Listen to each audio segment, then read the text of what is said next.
थांबा तुम्हाला पण स्टफिंग घातलेले उकडीचे मोदक आवडतात पण बनवायला वेळच नाही, तर हे रेसिपी ट्राय करा ना, मग खूप लवकर होते. काय करायचं, कढई घ्यायची, तूप गरम करायचं, मध्ये 1 वाटी रवा टाकायचा.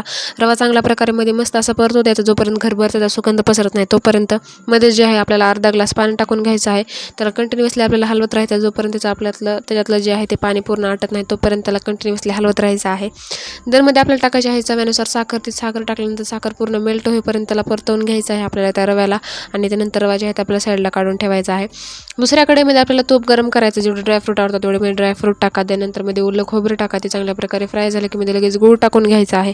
गुळाचा चांगला आपल्याला मस्त जे आहे ते मेल्ट व्हायला पाहिजे. मेल्ट पूर्ण झाला आणि त्याचं पाणी जे आहे पूर्ण आटलं की ते साईडला काढून घ्यायचा. आणि रव्याच्या मिश्रणाला आपल्याला हाताने चांगल्या प्रकारे मळून घ्यायचं आहे. नंतर मस्त असे मोदक तयार करा. खूप छान लागते रेसिपी. ह्याची फुल रेसिपी माझ्या चॅनलवर मी अपलोड केलेली आहे. नक्की जाऊन बघा, कशी वाटते ते नक्की कॉमेंट करून सांगा. आणि आणखीन चॅनलला सबस्क्राईब केलं नसेल तर पटकन चॅनलला सबस्क्राईब करून ठेवा, अशाच नवनवीन छान रेसिपीज बघण्यासाठी.